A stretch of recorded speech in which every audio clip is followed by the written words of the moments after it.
oh man. Oh God, oh man. Oh God, oh man. Oh God, oh man. Oh God, oh man, oh God.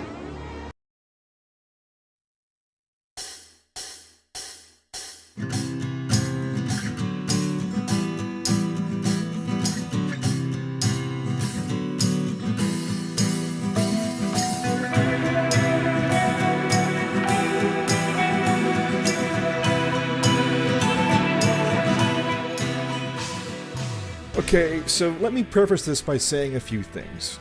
Number one, I am not the biggest fan of Silent Hill. That's not to say that I don't like the games, I adore them actually, but I've always been more of a Resident Evil fanboy at heart. That being said, I'm able to acknowledge this franchise for the horror masterpiece that it was during the Team Silent era.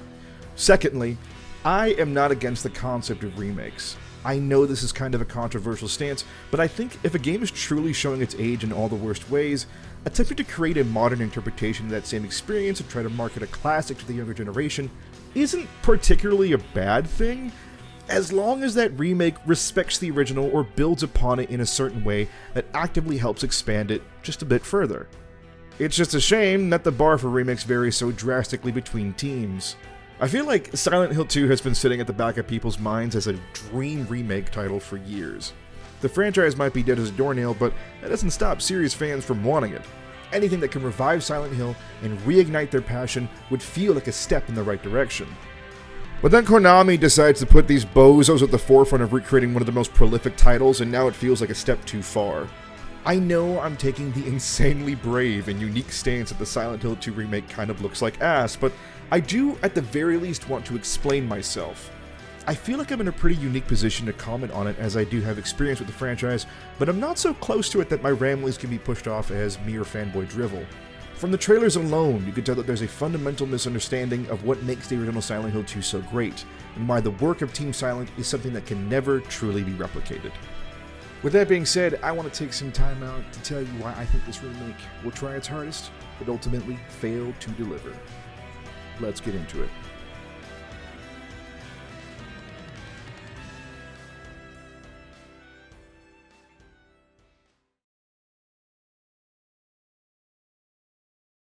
Look, I don't think I need to remind anyone of the headassery that makes up most of the Bloober team. For those of you that know me, you might see this hatred towards a dev as somewhat uncharacteristic of me, and you'd be right. Most of my vitriol is almost always aimed squarely at the publishers, who are more often than not the main reason why a game's direction may deviate so suddenly. But as time goes on, it's become increasingly obvious that at the very least, many of the team leads at Bloober are just hilariously incompetent. It's not like I was a certified Bloober hater from the jump, you know? To be entirely honest, my overall experience with their output is actually pretty slim. I really liked The Observer when I first played it, but never got around to finishing it, and Layers of Fear just outright bored me to tears before I can get around to the silly shit. But then, The Medium got announced, and I was 100% willing to meet these dudes halfway. It's clear as day that the Bloober team are huge fans of Silent Hill to the point where many of Silent Hill's influences are deeply ingrained in the formula of The Medium. So, when given the chance to take on an original property that did everything in its power to respect said influence, I couldn't help but root for them. But now, all the Medium exists to do is to prove how hilariously incompetent the folk at Bloober team really are. Let's blow past the middling gameplay, the admittedly fun but poorly executed dual-world concept that, by the by, is trademarked and literally no one can do anymore, and just shift right into the controversy. I am 100% beating a dead horse here, but for me, it still bears repeating. The fact that their ultimate horror title ultimately ends with the message that those affected by trauma are better off fucking dead is wild. You can't send a spirit away while the host is still alive. That's why you couldn't destroy the monster. That's why Sadness didn't want to go. But you're my sister. That's why it has to be you. I'm not strong enough. It won't let me. And that's not even getting into the whole trying to justify an individual's pedophilia thing, but I am not touching that one with a fucking 10-yard stick.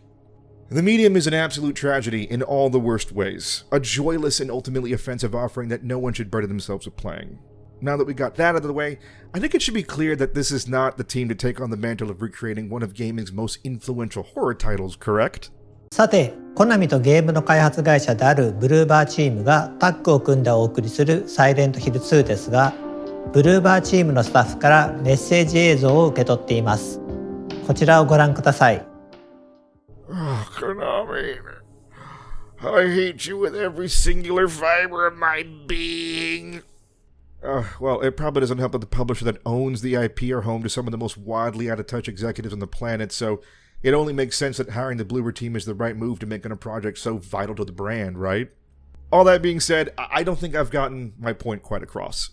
To truly understand the problems here, we're going to need to take a step back and just take a deep dive into the two most recent gameplay trailers to really showcase why I think this remake is simply not going to be it.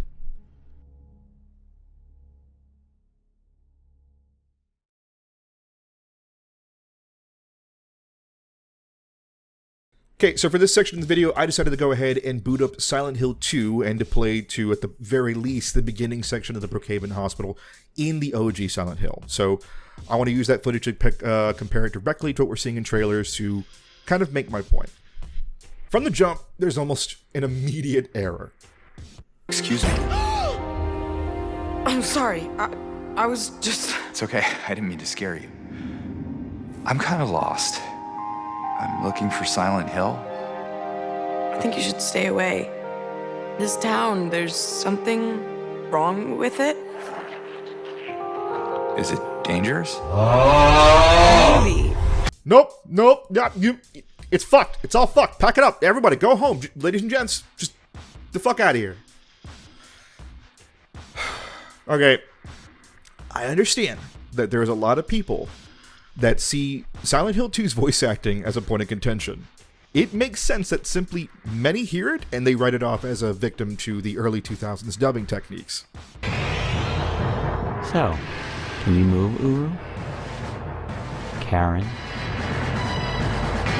Wow, I really can't move my body. But Silent Hill 2 was handled differently. Thanks to behind-the-scenes footage and interviews with the team, it's been shown time and time again just how deliberate Team Silent was in their work on Silent Hill 2.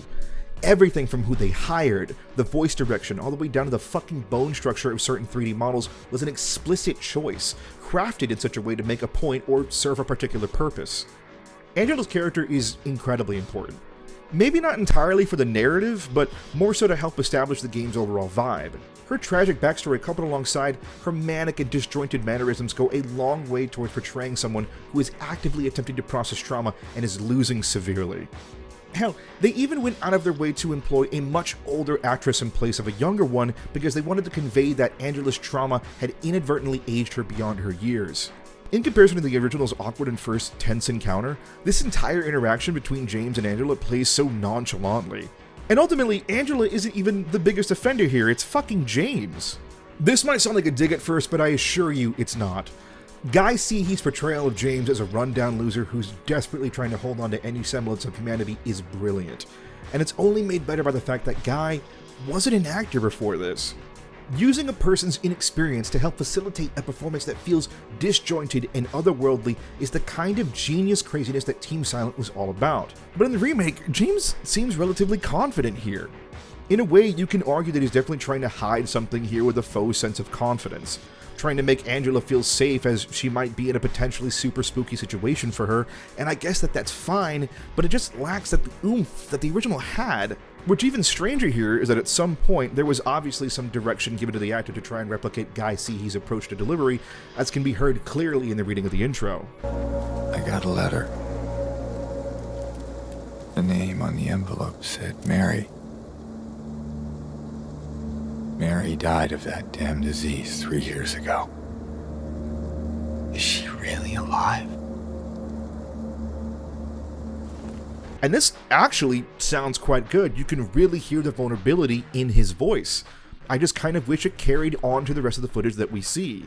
What I loved about how the original conveyed this conversation was it truly felt like two people who honestly wanted nothing to do with each other. You can sense this forced politeness as both parties attempted to navigate through their respective mental illnesses to make their way through a bothersome conversation that felt purely transactional. Lost? Yeah. I'm looking for Silent Hill. Is this the right way? Yeah. It's hard to see with this fog, but there's only the one road. You can't miss it. Thanks. But Yes? I think you'd better stay away.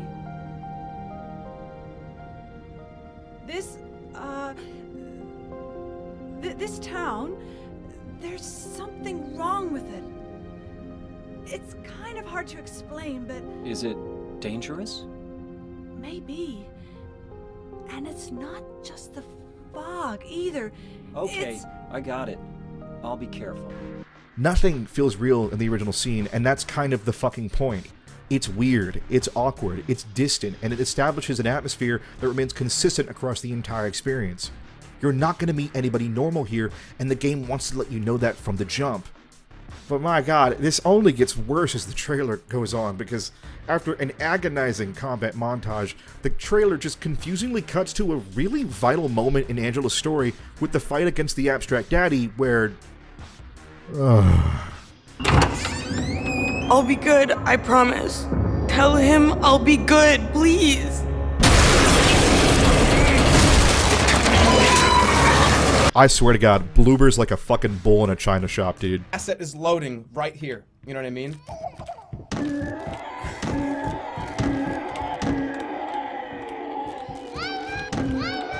Subtlety may be treated like a four-letter word around those offices because Jesus Cristo!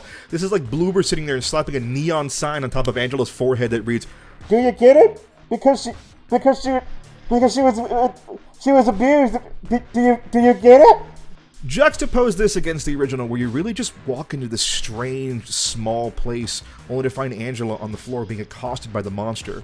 After an admittedly frustrating boss fight, she fucking loses her shit and becomes combative with James. While this scene clearly spells out what her trauma is, it does so in a way that feels gross and invasive as opposed to just yelling the point to the audience. You might think that there's an ounce of nuance here in the remake, but it might as well have bulldozed me into a fucking concussion and hit me so hard upside the head. Okay, so that trailer didn't really pan out well, so let's jump into the extended gameplay reveal. The sections being focused on in particular are James's entry into Silent Hill, his first monster encounter, a small bit that occurs after you leave the apartment for the first time, and finally a quick jump to the hospital segment. So from the get-go, I do have to give Bloober credit for one thing. This is easily one of their best looking titles yet. For the most part. This game is utterly confusing in that there are several scenes which look downright incredible, but then a monster appears and looks like an untextured mess, or a character will be animated in a weird way, and suddenly that pulls me directly out of the experience. For right now, this initial showing does a pretty good job of recreating the fog from the original. Specifically speaking about the PS2 version, the fog element is an incredibly vital one to Silent Hill. The fog in the original is so dense and obfuscating that there were moments that I genuinely had to pause and reorient myself. Because of how good the fog was in the OG edition, this playthrough was actually made much tenser than the time I had played through the enhanced edition on PC. You could barely make out what was in front of you, which only made the frightening audio design pop that much more.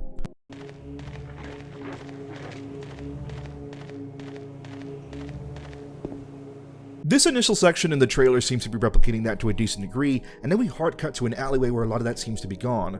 I get that modern day games value visibility above all else, but if there was a game that you could have just as easily used the exact same kinds of fixed camera shots they obviously know how to employ since this is the same team that made the medium, it was this one. It's not like I think that the over-the-shoulder camera angle is a bad pick per se, but it is a design decision that effectively hampers your overall creativity. You're limited to a certain degree of player view, so more often than not, something like a game's atmosphere will suffer to make way for giving the user the ability to properly perceive things in their environment. And yeah, you could argue the fog was actually hella annoying sometimes in the OG, but it worked so well because I was able to still make out landmarks throughout it all. The moment I found a sidewalk with a row of buildings that stretched onwards, I made sure to travel down that way because it acted as a great alternative to something like an objective marker. The remake handles fog strangely. At times, it can sometimes even outdo the original, and others, it just feels like it's not worth it. I don't know, maybe it's the lighting? The game does feel entirely far too bright, and there are things in much clearer focus when I'm farther away from them, so that kind of removes a lot of what I enjoyed about the original. Aside from that, one of the first significant changes comes in the form of James's first monster encounter. So after the intro section, when you finally get control of James, you're made to go on a long and winding path towards the town of Silent Hill. This was revealed to be an explicit choice made by the developers who wanted you to feel like you had walked so far that it wouldn't make sense to, want to turn back around and get back in your car to leave. After dealing with Angela's traumatized ass, you finally make your way into town where you encounter a spattering of blood on the ground. It's a pretty significant amount, so obviously it gives James some pause. In the distance, a shadowy figure can be seen limping away. Needing answers, James begins to follow it, only to happen upon some more bloodstains down a trail, ending in a man-made barricade. He sees a dead body on the other side next to a radio blaring out white noise, so he decides to investigate, and...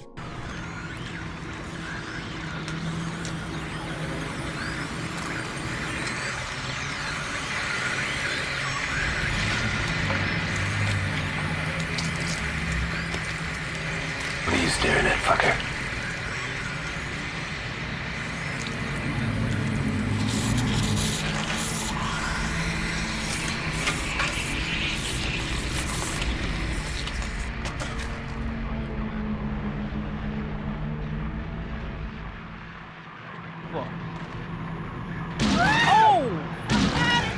He needs some milk! What the hell is it? It's not human. Alright, so the dude goes down like a sack of potatoes faster than your sister on prom night. That is comedic as all hell, but it's still a great introduction to core concepts like the game's overall combat system, the monsters at play, and the general loop as a whole. This whole section is fantastic. It's a brilliant intro sequence that goes a long way towards establishing James' overall mental state. I mean, sure, most individuals are familiar with the concept of fucking around and finding out, so I'm pretty sure any of us would see that big old road stain like that and just turn 180 degrees in the opposite direction, but James's insistence on diving deeper into the fog helps convey just how far he's willing to go to make sure his wife is really dead. Far greater than any sort of exposition could do. As opposed to... So, in the remake, after walking to the town for a bit, James happens upon a door leading to an alleyway. He opens it, and the monster hilariously belly flops onto the floor and skitters away. James, being the oh-so-lovably curious cat that he is, leaps into action and immediately follows this creature into the mist. Rounding the corner, he encounters a super video game-esque barricade made up of neighboring cars and finds that the only way forward seems to be to go through the weirdly shaped hole in the garage to his left, absolutely covered in blood. But that ain't gonna stop James motherfucking Sunderland as he gets on all fours and prone crawls his ass towards the danger. Walking in the house, I felt like something was just off. Not off in the fun and creepy Silent Hill way, but off in the this is not working out for me type of way. I couldn't quite put my finger on it until I read a comment somewhere that the house exploration segment felt like something straight out of The Last of Us, and I couldn't agree more. See, there's a lot of shit in disarray around Silent Hill. Some places are boarded up or locked away with makeshift barriers in place put down seemingly in a bid to stop whatever was coming their way. But for the most part, the town remains relatively untouched. It's almost like most of its denizens just vanished without a trace. This is made clear when exploring the rooms within the apartment building. This juxtaposition of a place that feels untouched by the horrors of Silent Hill helps breathe this general sense of eeriness and dread that's hard to put into words. But when I'm looking at remake footage, I'm half expecting to hear a clicker just futzing about somewhere. I swear to God, it's gotta be the lighting, dude. Like, everything is just too fucking bright here. Like I said, James makes his way through the crawl space and into the house, and you hear a radio popping off in the adjacent room, and you go towards it. He picks it up and... oh no! Oh, the fucking... Oh yeah, I guess you gotta hit it or something. If it wasn't obvious before, it will be when you see gameplay of the original. When we talk about Silent Hill 2, no one is really referring to its gameplay, because it's not particularly good. I think even in comparison to survival horror games of the day, it is still remarkably frustrating to engage in combat in this game, but I'm almost positive that this is by design. Still, adding a functioning combat system to the game isn't really a problem. It's when that reworked combat still ends up looking like ass that I think it might be an issue. Combat sucked in the original, yes, but it was helped by the animations as it really felt like James was putting his all into every swing of his weapon. Here, it looks like they changed combat from being a somewhat needlessly tiring, intense experience into that of a wet fart. I'm sure the game controls totally fine, but there is nothing about this combat that feels like it's working towards the game's benefit. Which, I mean, if we're going off of comparing to the original, I guess, hey, good job? But that fucking vignetting though, Christ. sorry, didn't mean to get a bunch of fucking red jam thrown into your eye sockets. Let me just down this bottle of liquid steroids and wash that shit away. What the hell was that sting? Anyways, James walks by a corpse that is allegedly his body double and picks up a matchbook with the Neely bar on its face. Fuck you. I didn't capture it in my gameplay, but the whole Neely's bar segment felt much stranger and more terrifying in the OG. It was like a supernatural force was attempting to lead James to it for one reason or another. Now, he just bums his dead dude's matches off the ground and goes, perhaps I may take a gander around said region when perchance I has the time. I do think this little touch is pretty cool though. Watching James physically marking it down in this map is really neat and a super good way to diegetically insinuate a place of interest to the player. But, leave it to the bloober team to find a way for me to play the quickest game of take backsies as James saunters forward not but 2 fucking steps where he suddenly picks up a suspicious note that is just blatantly telling him about Silent Hill's whole shtick. This is so unnecessary, and I have no idea why anyone thought it was a good idea. This might have been their attempt at modernizing the several memo pages you can find in the street from a would-be survivor that ends rather poorly for them, but there was never such a huge and irrational insinuation that there's this dual world thing happening. That's supposed to be like a super sick reveal later. What the fuck is this? The trailer hard cuts to right after the apartment section where you happen upon Laura for the first time. I don't know if it's the way this is cut, but it seems like in the interest of time that James barely engages with Laura before she just outright blurts that he doesn't love Mary. In the original, James attempts to make conversation with her, asking why she's here, only for her to be a little shit about it before she finally tells James that he never loved Mary. He yells after her in desperation, confused as to why this strange little girl knows who his wife is. Whereas in the remake, it feels like James might as well pull a move straight out of The Office and look directly into the camera to say something like, that's a little suspicious. Finally, we cut to the Brookhaven Hospital segment, and from the very moment we walk in, I am immediately upset. Those same Last of Us vibes are coming up again. Why is it so fucking bright in here? In the original, there's little to no windows to the outside world, so the entire hospital is covered in this oppressive darkness. I get no spooky vibes from this place in the remake. Anyways, that's not even my biggest gripe I have so far. Nah, that gripe is physically standing next to James wearing the biggest fucking frowny face I've seen ever.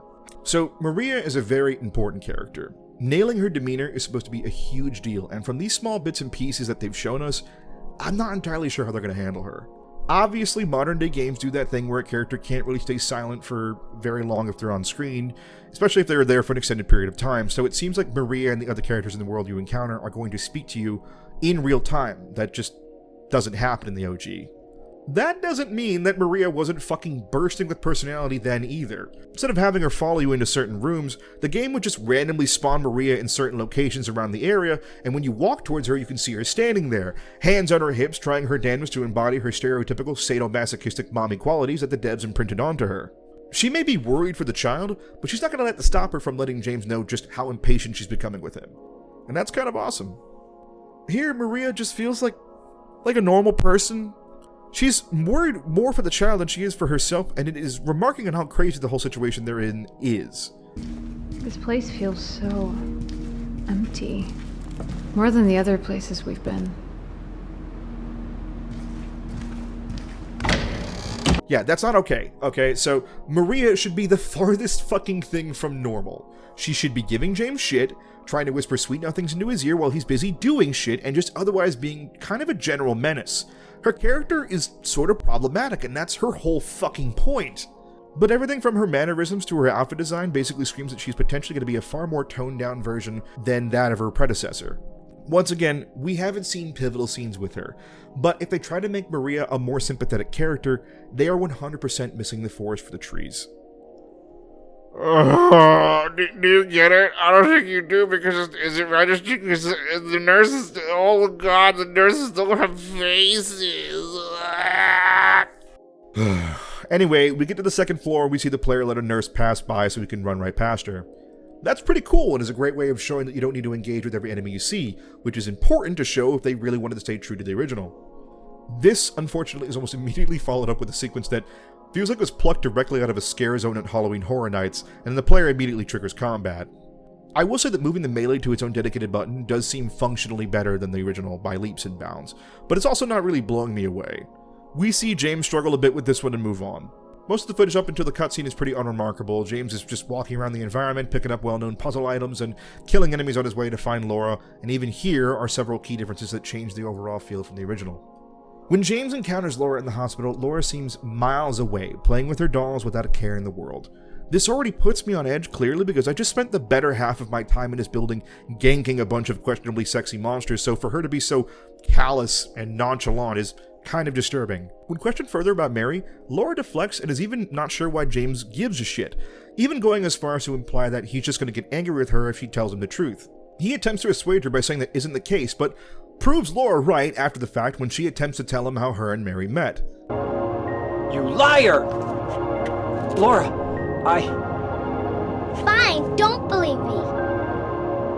But last year, Mary was already... James attempts to save face and ask her to come with him for her safety, and remarks how he's surprised she's been able to come out of this relatively unscathed, to which she chillingly responds, Dear, I can't believe you haven't even gotten a scratch on you. Why should I? They walk out into the hallway, and Laura pulls the innocent little girl out and begs James to help her find something she left behind. Reluctant at first, James perks up when she says it's a letter from Mary. She walks him over to a nearby room and opens the door, telling him it's somewhere in the room. James, being the affable fucking loser moron he is, proceeds to walk further and further inside until Laura locks him in. She then proceeds to instigate and goad him on, while James just angrily slams the shit out of the door in protestation. All the while, something else is showing up in the room with him.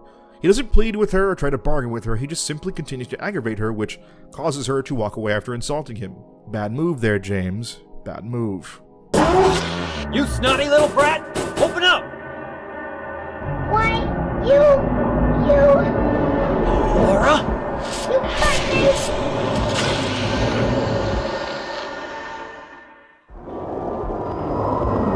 This overall exchange is great, and it exemplifies everything that rules about this game's atmosphere and direction. Laura isn't acting like any normal little girl would. She's rude, abrasive, and apparently can't see or perceive the horrors around her. Saddle that all alongside her apparent past dealings with James's late wife, and her presence continuously feeds into these awful feelings of dread. As opposed to, well, whatever this is. So James walks into a room where Laura is singing calmly. He gets down on one knee to bring him, to her level, and they start to talk to her, like a father would, attempting to make her feel safe. He asks her why she keeps running and why she won't tell James how she knows Mary. Laura, who had been looking decidedly dejected, suddenly perks up and shoots him a confused look and tells him that they met last year at the hospital. James, who had previously been showing no signs of being this person, immediately stands up and accuses her of lying, and then attempts to save face. Instead of standing there defiantly, Laura does what any normal child would do in a situation and just runs off. James runs after her and grabs her, telling her she'll be unsafe without him, and Laura, just in passing, says, Go! Sorry, Laura, but I can't let you just run around this place. You might get hurt. Hurt by what? Look, just stay with me, okay? This is no place for a kid. Which in no way, shape, or form hits as hard as the OG because they just kind of gloss over it super quick. Laura reluctantly agrees to stick by James's side, and this is where she attempts to appeal to James's obsession with Mary by asking him to go with her to find the letter that Mary wrote to her.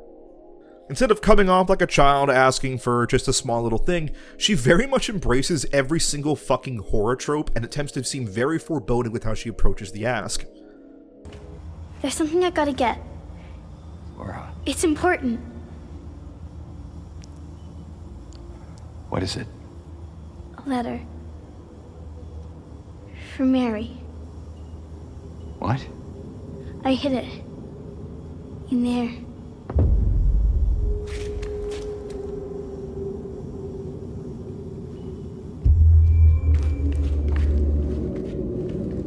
She points to a door, and James goes over and opens the door and begins to look around confused, telling Laura to wait right there. Before he even has a chance to walk any further, she immediately slams the door shut and begins to antagonize him. James responds angrily at first and then attempts to appeal to her, saying that there's something in there with him. She doesn't believe him and then proceeds to pepper him with her favorite insult. In your dreams, fart face. Please open the door. There's something in here. Sure there is. A big lying fart face. See a fart face? Laura! Laura! Fuck them kids. Fuck the kids? Yeah. She runs off and the boss fight ensues. Yeah, I feel like I keep repeating myself here, but I think every time I see a character on screen in the remake, it needs to be restated. You are not supposed to see another human being and feel okay in this game. Each character you encounter in SH2 is supposed to make you feel uneasy as they bring a certain kind of dread with their personality. Whether it be Laura's abrasive naivete, Maria's inability to respect fucking boundaries, Angela's distant nature, or Eddie's just fucking Eddie in general, the characters in Silent Hill 2 are just as hideous as the monsters that exist there. And James's struggle with attempting to not become just like them rings as true as his conflict with the actual monsters inhabiting the streets. Unfortunately, that doesn't really seem to be the case in the remake. Here, James actually feels quite at home, it seems, sometimes even attempting to take on a protector role. He does the same in the original, but it's almost always to his detriment, and you can absolutely tell he's not good at it, or maybe even entirely sincere. The actor in Remake is trying to play James with some subtlety and nuance, but I would argue that James is not a very nuanced character. He, like everyone else, is clearly affected by his trauma and is just as bad at dealing with it. James is not supposed to come off like a traditional horror protagonist. As we learn more about who James is as a person, we're supposed to want to distance ourselves from him, not engage with him further, and yet I can't help but feel like Remake is trying its damnedest to do the opposite. It's an entirely different approach that ruins a lot of the original's intentions. It no longer feels like this otherworldly experience with creepy characters and even creepier monsters around every corner. It's just another run-of-the-mill horror story that more or less feels like any other horror property. Anyway, we finally reached the end of the demo portion. Just riveting gameplay and all. I wonder what we're gonna like follow it up with. I hope there's gonna be some cool.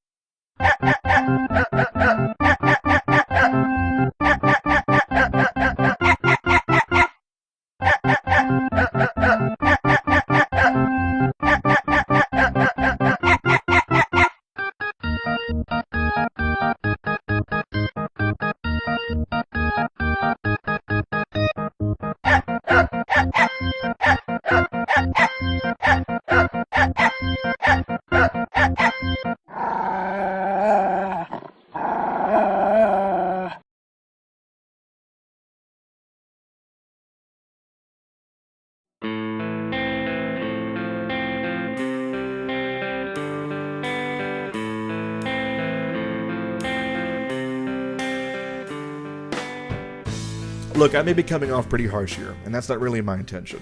I don't want to be associated with the creators whose content exists solely to clown on everything they see in a bid to appeal to the lowest common denominator. I do not want to fling needless hate onto this game. I want this game to be good. I want to be excited for this, but it's just so hard to do so after looking at everything so far and not feel the tiniest bit upset with what's on display. It just feels like what is so genius about Silent Hill also remains as a huge detriment to it. These games can be interpreted in a number of different ways, which is amazing, but that can lend itself to people absolutely misreading the original authorial intent. Hell, I can't even rightly say if I'm entirely correct either. What I will say is this. If I were to ever handle another person's property, the first thing I would do is to attempt to humble myself. I cannot for a single second think that I am capable of outdoing the original in any shape or form. I need to approach it with the same kind of respect and admiration its original authors took, and that I may be able to add something worthwhile there. But for one reason or another, that has never been the case with this franchise. Anytime a creative force gets a chance to put their own spin on the property, there's always this want or need to try to one-up it, or to do better than the predecessors, only for those attempts to fall flatly on their faces. Team Silent's foundation should be respected and cherished. People should want to build upon it as opposed to outright replacing it, and it's efforts like the remake that feel like their intent is to replace the original as opposed to bolster its overall legacy. Time and time again, ever since the disbanding of Team Silent, Silent Hill has fallen victim to those who would see its soul ripped from it to make way for their own nefarious intentions. No, I don't think every single person in Bloober Team is an idiot. I do think every team has people who are genuinely passionate about what they're doing, and they feel like they're doing the right thing, but it's hard for me to say that when history continuously disagrees with that notion. I don't know, man. There's a part of me that wants the series to be reborn, but if this is the kind of output we can expect, I'm more than glad keeping it dead and buried. Hey everybody, so this was just another little video content I wanted to put together really quickly. Thanks for coming on by. I appreciate each and one of you. We're going to be remarking SGF sometime soon. I'm going to be continuing to work on the FF7 project. Voicing this one was already difficult. I don't know what it is. It's just something like I can talk normally on stream, right? Whenever I try to sit down and like read something and voice it over, There's something that overrides in my brain. Maybe it's my ADHD that makes me like read too fast. Obviously, you guys can hear me. My normal speech patterns are really fast. That could be the anxiety speaking. I don't know what it is. Thanks for giving this video a shot. I really appreciate each and one of you. I'm gonna go ahead and get the fuck on out of here. If you guys want more of this, like, favorite, comment, subscribe, do all that bullshit. Otherwise, hey, my name's Phil and I'm indeed here, but I'm gonna go over there for right now. So, hey, have a good one.